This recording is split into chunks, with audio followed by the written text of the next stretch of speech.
Saya punya pengumuman penting nih buat Anda semua. Jadi saat ini lagi ada promosi besar-besaran untuk produk digital yang jujur aja bakal jadi semacam senjata rahasia buat para akademisi. Kita bicara soal e-book panduan penulisan jurnal Scopus. Ya kan? Betul.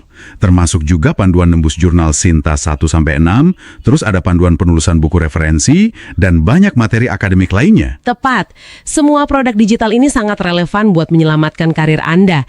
Dan Anda bisa langsung akses semuanya lewat tautan yang udah kami sediakan di deskripsi video atau audio ini. Dari Universitas Andalas, ini saya paling tidak berani membatasi waktunya nih, Pak Wakil Rektor ini. Assalamualaikum warahmatullahi wabarakatuh. Waalaikumsalam warahmatullahi. Selamat sore, salam sejahtera untuk kita semua. Yang mulia Ketua dan anggota Majelis Hakim Konstitusi, izinkan saya menyampaikan PowerPoint. Kalau bisa ditampilkan. Silakan ditampilkan PowerPoint-nya. Melengkapi keterangan tertulis yang sudah kami sampaikan sebelumnya. Barangkali kami ingin menyampaikan angka-angka pada kesempatan ini yang mulia. Next, kami perkenalkan Universitas Andalas baru menjadi PT NBH dengan peraturan pemerintah nomor 95 tahun 2021. Secara praktis kami menjalankan PT NBH ini sejak tahun 2022 setelah semua institusinya lengkap. Terdiri dari 15 fakultas, 1 sekolah pasca sarjana, kemudian 154 program studi, dan 26 program studi kami terakreditasi internasional. Next. Mahasiswa dari Universitas Andalas, kami tidak berani menyebutkan angka eksaknya, karena saat ini sedang berlangsung proses penerimaan mahasiswa baru, dan juga sudah ada yang diwisuda, tepatnya sekitar 35.000 ya, kurang lebih, dengan jumlah dosen tetap sebanyak 1.528 orang, yang terdiri dari PNS 1.489 dan dosen tetap perguruan tinggi, dosen tetap UNAN yang diangkat oleh rektor sebanyak 39 orang. Jadi kami baru mulai mengangkat dosen tetap UNAN, seperti juga PT NBH yang lain itu pada tahun 2024, baru berlangsung 1 tahun ya. Kemudian tenaga kependidikan 1.112 orang, juga ada tetap dan tidak tetap, dan jumlah PNS-nya secara bertahap semakin berkurang karena tidak ada lagi rekrutmen atau pemberian jatah untuk PT NBH untuk tenaga kependidikan. Berikutnya kami juga ingin menjelaskan sedikit berkaitan dengan next penerimaan dari Universitas Andalas yang mungkin ada kaitannya dengan gaji ya. Secara persentase kami menerima dari APBN sekitar 35% ya, proporsi dari pendapatan UNAN itu dari APBN. Dominannya untuk gaji dan tunjangan PNS ASN. Kemudian sisanya sekitar 64,7% itu berasal dari penerimaan universitas. Nah, besaran gaji Universitas Andalas itu untuk ASN saat ini sekitar 269 miliar, yang murni ini dari APBN. Sementara itu untuk gaji pegawai tetap ataupun pegawai tidak tetap itu sebagian kami bayarkan dari bantuan pendanaan PT NBH, BP PT NBH, yang dari tahun ke tahun mengalami penurunan yang mulia. Kemudian kami juga punya tambahan untuk segenap ASN dan juga pegawai tetap atau pegawai tidak tetap melalui remunerasi. Seperti juga PT NBH yang lain, anggaran kami untuk tahun 2026 ini sebesar 160 miliar untuk pembayaran remunerasi sebagai tambahan untuk dari APBN ya, ataupun untuk pegawai tetap Universitas Andalas. Nah, tadi disebutkan bahwa berkaitan dengan penerimaan ini sudah ada penentuan penggunaannya.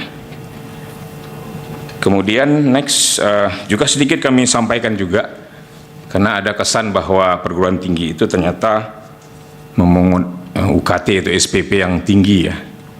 Yang mulia bisa lihat di sini bahwa mahasiswa Universitas Andalas itu 70% diterima melalui jalur SNBP, SNBT.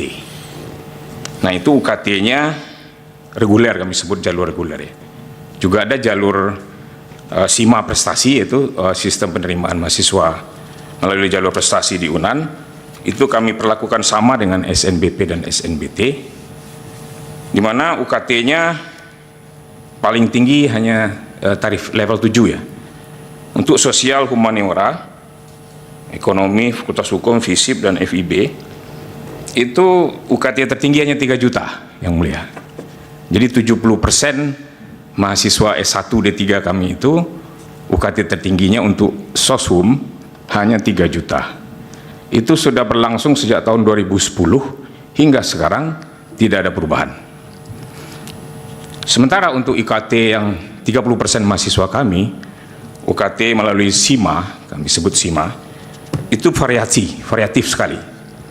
Untuk soshum itu tertinggi hanya 6,5 juta, tetapi mereka membayar iuran pengembangan institusi tertinggi hanya 30 juta, bervariasi dari 4 sampai 30 juta. Memang agak tinggi untuk bidang kesehatan.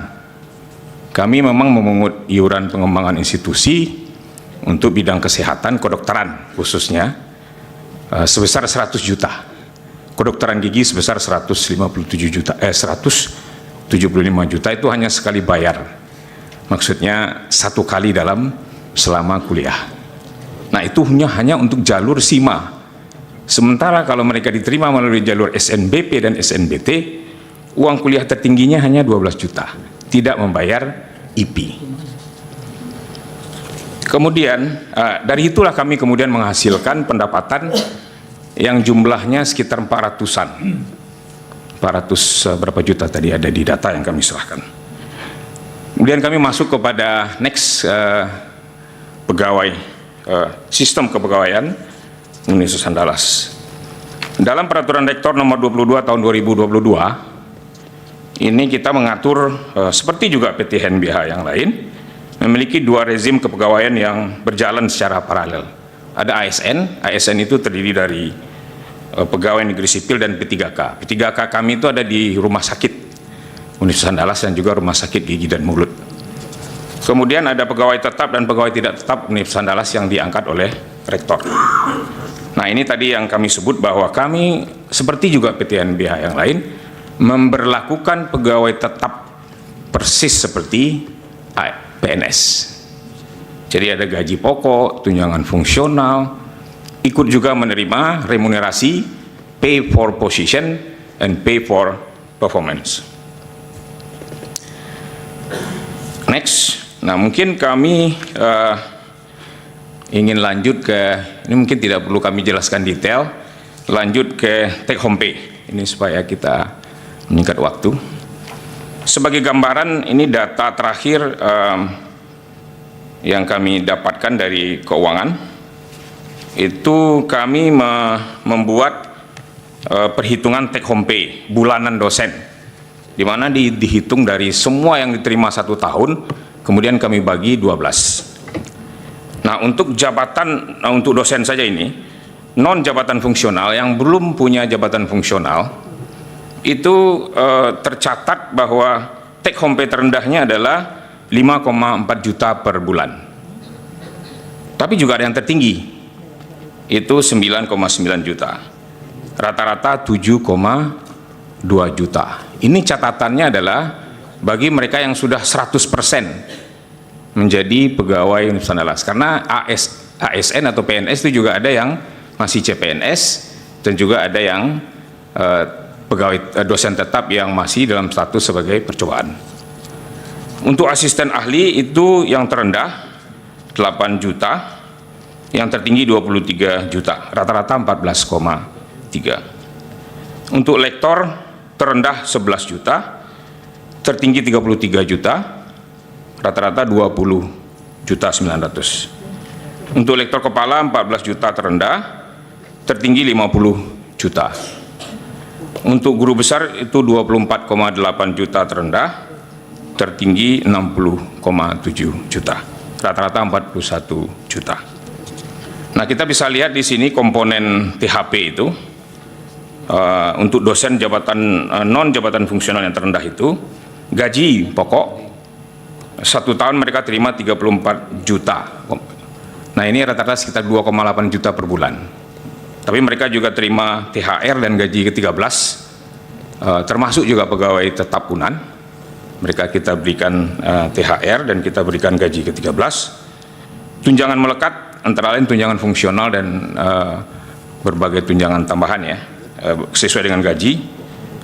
Ini belum menerima jabatan fungsional karena mereka belum mendapat jabatan fungsional. Mereka juga belum menerima tunjangan profesi dosen ya. Nah, kalau pegawai tetap Universitas Andalas, kalau mereka sudah punya sertifikasi, maka mereka juga akan diberikan oleh negara tunjangan profesi dosen. Jadi itu dari pemerintah, dari rupiah murninya Universitas Andalas.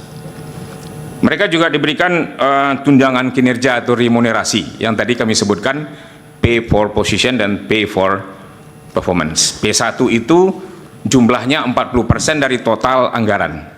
Anggaran remunerasi kami sebesar 160 miliar pada tahun 2026 ini, 40%-nya kami alokasikan untuk pay for position. Tergantung dia jabatannya apa, kemudian diberikan setiap bulan. Persyaratannya sangat mudah. Untuk pay for position ini persyaratannya adalah harus hadir minimal secara fisik minimal 50% dari hari kerja. Jadi kalau 1 minggu itu 5 hari kerja, mereka harus hadir 50%. Maka mereka akan menerima pay for position tadi. Nah, sementara yang P2 itu mereka akan diterima berbasis kepada kinerja mereka. Kelebihan mengajar, kemudian juga kegiatan-kegiatan yang sifatnya mensupport universitas, maka mereka akan menerima pay for performance. Sebenarnya ada lagi di luar ini yang mulia, itu insentif publikasi. Ini belum kita masukkan. Insentif publikasi adalah kalau di beberapa perguruan tinggi itu sudah masuk kepada konsep remunerasinya. Di kami masih belum di-includekan ke dalam sistem remunerasi, di mana seorang dosen yang publikasi di jurnal internasional atau menyiapkan buku, maka kita juga menyediakan insentif publikasi di luar yang sudah kami jelaskan ini. Barangkali itu yang bisa kami sampaikan pada kesempatan ini. Terima kasih atas kesempatan untuk pemberian keterangan ini. Banyak maaf. Wabillahi taufiq wal hidayah. Assalamualaikum warahmatullahi wabarakatuh.